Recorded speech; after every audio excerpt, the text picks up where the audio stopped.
Պայուսակներ Վալբերիսից և Թեմոյից ոնց որ Պինտերեստի լինեն։ Եկեք սկսենք Վալբերիսից։ Ես առանձնացրել եմ 3 տեսակի, որոնց վրա տարբեր նկարներ են նկարված։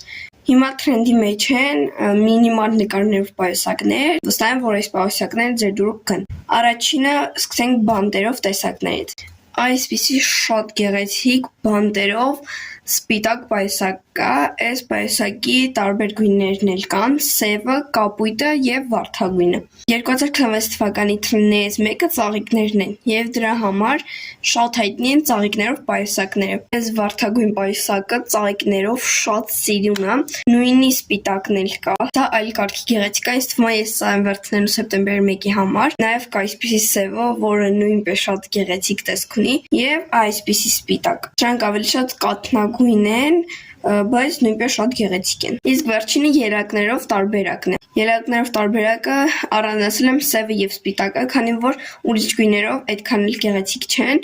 և ելակի պրինտը կորչում է։ Այսպիսի սև և այսպիսի սպիտակ։ Սա առաջին մասն էր, իսկ երկրորդ մասում ձեզ ցույց կտամ Թեմոյի գեղեցիկ Պինտերեստից պայուսակներ։